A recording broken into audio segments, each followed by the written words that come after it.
15 minutes ya masano. Ya vrai. Ya masano. Ya vrai. 15 minutes ya masano. 15 minutes ya masano. Ya vrai.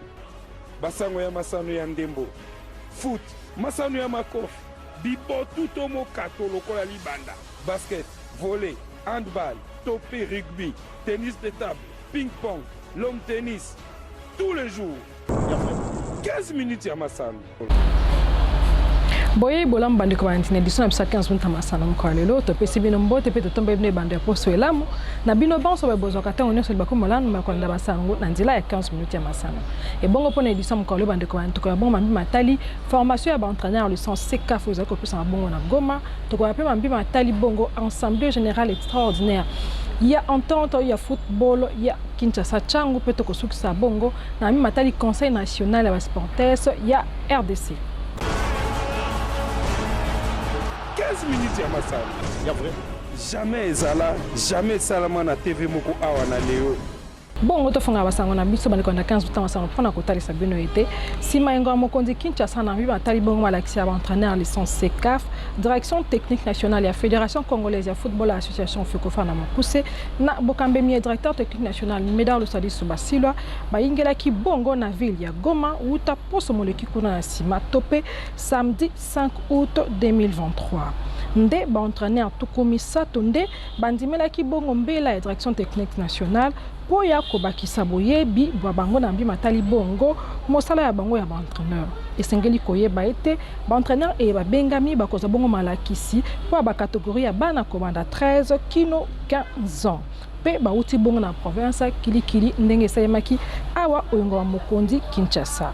Module 1 esila ki bongo poso moleki pe sika bakoti bongo na module 2 pe malakisi e ya licence ya CAF e bandaki wuta le 7 août ya mbula etozali tope 2023 e kosuka bongo le 31 août 2023 esenge koyeba société malakisi e makopesa mabongo mbala misato na mbula ndakisa na mois ya juillet mapesa maki bongo awa nengo mokonzi Kinshasa pe sika na mois août mazali kopesa mabongo na ville ya Goma pe kopesa maisusu na sanza ya suka mbula etozali tope décembre 2023 na ville ya Lubumbashi ndewane zaki bongo manso na matali bongo licence malakisi ya entraîneur licence CECAF oyo ezali kokoba kaka awa na RDC.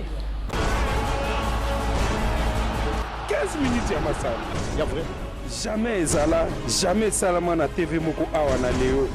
Tout quand bien ma direction technique nationale bani kwanda 15 minutes masan poto lobe asika mambi matali bongo entente urbaine ya football ya Kinshasa Changu esengeli koyeba ete assemblée générale extraordinaire ya entente urbaine ya football ya Kinshasa Changu esalemaki bongo o moko mwa misato ya poso moleki topé mercredi 9 août 2023 na commune ya Njili nde na nzela na yango bilan ya saison sportive 2022-2023 mapesa maki bongo liboso ya ba sociétaire bonso esengeli koyeba ete 86 clubs nde bayingelaki bongo na 4 divisions ya entente urbaine ya football ya Kinshasa Changu ndakisa première, deuxième, troisième et quatrième division. Nde senge koyeba isusu ete balongi bazali bongo mine na mami matali bongo saison sportive oyo mauti koleka ya entente urbaine ya football ya Kinshasa Changu. Ezali bongo AF Privati, AS Flavia, le Star d'Afrique, PFC Étoile. Bangonde bazali bayo oyo balonga ki bongo na mami matali saison sportive 2022-2023. Pe bayeba kiti bongo na division inférieure bazali bongo mitano ndakisa. SC Agromane, TP Don Roi, FC Espoir, KF Club, Pétonnerre, ya Changu. Bangonde bato, ba kiti bongo na division inférieure. Ndepo à cause de la terre, mon soneng malika ki bongo na assemblée générale extraordinaire ya entente urbaine ya football ya Kinshasa Changu. Et puis ça me vient bongo na ba image et nous faisons jouer les championnats dans le strict respect des textes qui régissent le football dans notre pays. Donc ça, c'est vraiment des comportements à sanctionner, à bannir. À la Ligue de football de Kinshasa, nous avons un problème des arbitres. Mais il y a des listes qu'on nous envoie. Donc nous sommes en mesure de faire jouer les championnats avec ce nombre d'arbitres-là. Je suis étonné qu'on nous reproche ça aujourd'hui. Pendant l'assemblée ordinaire, nous allons tenir compte de ça. Le délégué de la Ligue l'a dit. Si jamais un arbitre se comporte comme ça, la plus faible sanction, c'est 3 mois. Malheureusement, pendant cette saison, il n'y a pas eu des arbitres qui qui ont été punis dans ce sens-là. C'est qu'il y a eu un problème de transmission de ces cas-là entre la commission des arbitres et le comité exécutif.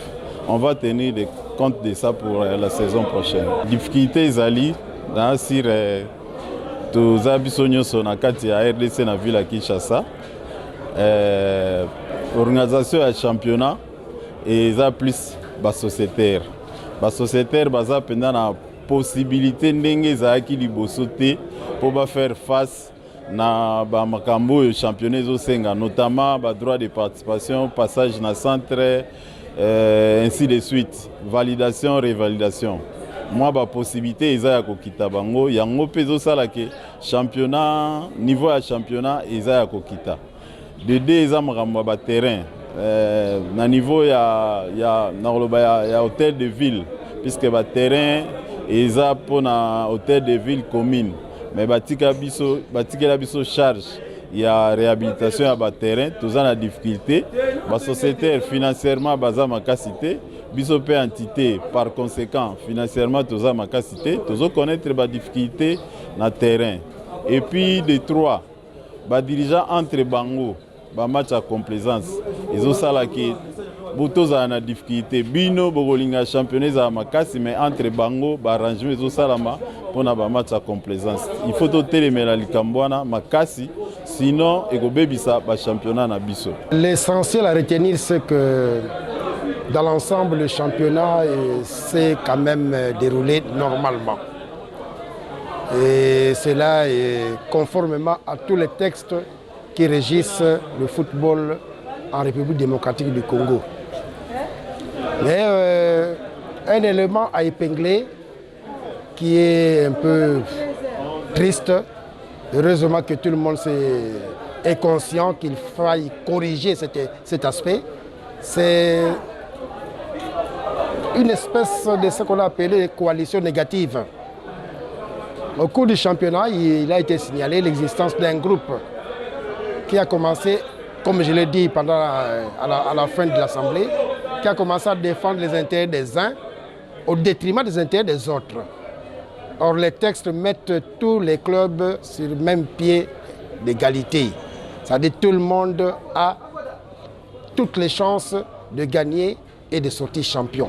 Mais lorsqu'il y a un groupe qui vient accompagner un ou deux, trois clubs contre les intérêts, contre tous les efforts des autres clubs, là, nous ne pouvons pas encourager. Les ententes urbaines organisent au nom et pour les comptes de la Ligue de football de Kinshasa.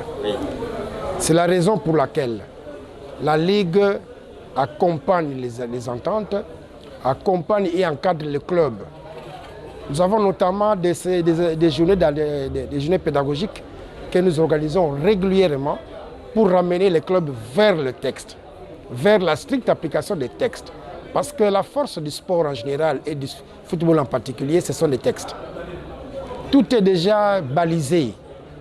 Ou vous êtes dans le football avec le texte, ou vous n'êtes pas dans le football sans le texte. La Ligue encadre, oriente et recadre quand il le faut, toujours dans l'esprit des textes qui régissent le football en RDC. Ou disons cette saison sportive qui est déjà ouverte depuis le 1er août, tous les clubs de l'entente urbaine de football de Kinshasa Tchango, tant de la première division, la deuxième, la troisième et la quatrième division, comme ils l'ont manifesté, qui puissent effectivement rentrer vers le fair play, vers le vrai football, sans partisans, sans complaisance, qu'on puisse nous faire voir, nous faire vivre le beau football que Kinshasa a connu à travers Tchango par le passé.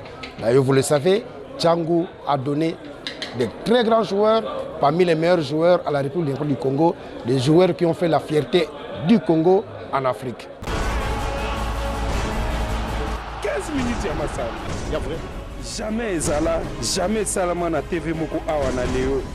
Etando ya Conseil national ya supporters ya Congo démocratique baingelaki bongo au siège ya Fédération congolaise de football association topefe kofana mukuse o moko moyambo ya poso etozali tope lundi 14 août 2023.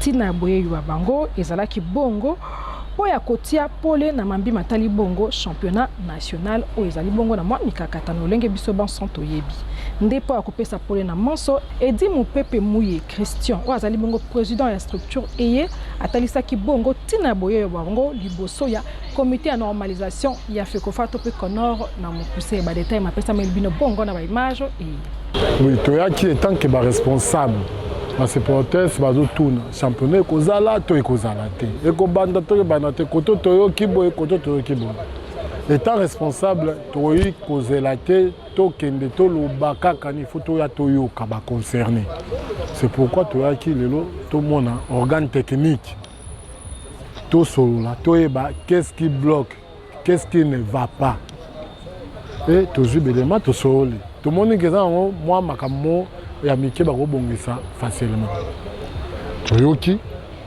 topesa na ba supporter toyebisa bango mais souci na biso eza que bale ezonga na bamboka mosusu tomoni Cameroun Togo ba bandi déjà ba match à préparation pour na ba éliminatoire à CHAN o ezo bana déjà le 22 septembre awa toza na match ya makasi le 9 septembre eza qualification nanu tozui qualification te Tolongo déjà à un stade des martyrs à 3 reprises. 2 fois pour la mondiale, 1 fois pour la CAN. Togo lingate babiloko wana ezonga. Baloba une armée qui est divisée ne gagne jamais. Na minute oyo na fait kofa. Bande ba papa ba bato baza ko gérer Conor. Na ministère, na DEFCO, na biso ba supporters toza obligé ya kozala bomoko ensemble. Pour te relever les défis oyo ezali boso pour na biso lokola format ba meki format o ba bimisi ba proposer to moni format ngo eza pour na biso eza malamu to banango nanu soki pe simbité to vanda to moni ke to meka ki pe format oyo e simbité to kena o mususu o etali ba équipe ya Ligue 2 ba club pe bazali na raison balu mais Bondimi bazongisa tozonga lisusu tovana bazongisa ba club ya Ligue 2 le roi bandimi ko tia bango pe encore ko récupérer bango comme étant ba beta pe Ligue 1 ba oyo bazaki na niveau à gagner parce que na niveau à Ligue 2 pe championnat katanaki et si là na soukate pour playoff na ngo beta magité qu'on organise au moins à un match moko ya barrage même en aller direct au Polim on gagne qu'on les récupère maintenant par rapport à la victoire à Matapé dans la Ligue 1.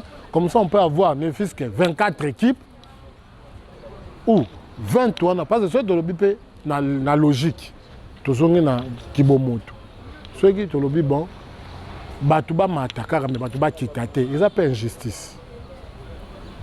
On est commis des poids, des mesures. Moi, je pense, à la limite, même les 20 clubs au bandimi, tous souffrent de Dimano Yango, et Betama, Ligue 1, Betama, Bongo, compétition, championnat Betama, Oyo, il y a Ligue 2, Bandima, Batika, Bongo, Beta comme ça, comme tous les normalisation, qu'on retourne à la normale des choses, et total dans la saison où ils jouent.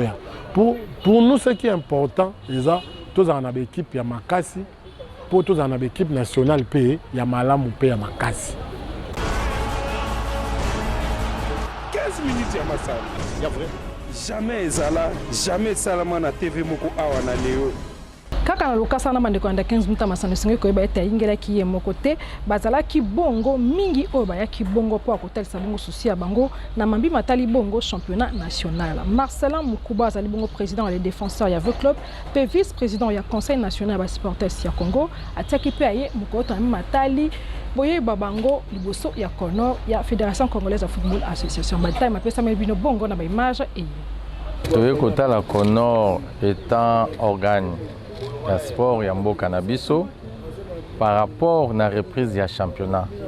Vous êtes sans ignorer madame ba date pesama mais ezoko ksamate par rapport na ba masolo ndenge bakambi baza ko sala yango na biso na musika tolobaki te et tant que toza structure oyo tolingi organisation et salama il faut qu'on y ait une source qu'on a information au lieu de la réseaux sociaux et to sepeli mingi parce que bakonzi ya Conor bayambi biso na esengo bache litoi bayoki ba préoccupation na biso et puis bapesi biso biyano oyo peut-être biso tozaki na ignorance nango mais ba expliquer biso très bien et to comprendre te toza kobima to kolinga pe to yebisa ba sportif o mususu ba libanda o ba ebite ba yeba ko comprendre. Pourquoi? Parce que nous déplorons likambo ya communication. Alors ceux qui o comprendre likambo ko imama lisusu te yango wana biso to yaki to comprendre et tozo bima na sengo. 15 minutes ya masano. Ya vrai. Jamais ezala, jamais salama na TV moko awa na leo. Na lokasa e bande 15 minutes ya masano to sukisi bongo biso na biso moko molelo na bakatanga nyonso ete sa yo mote mata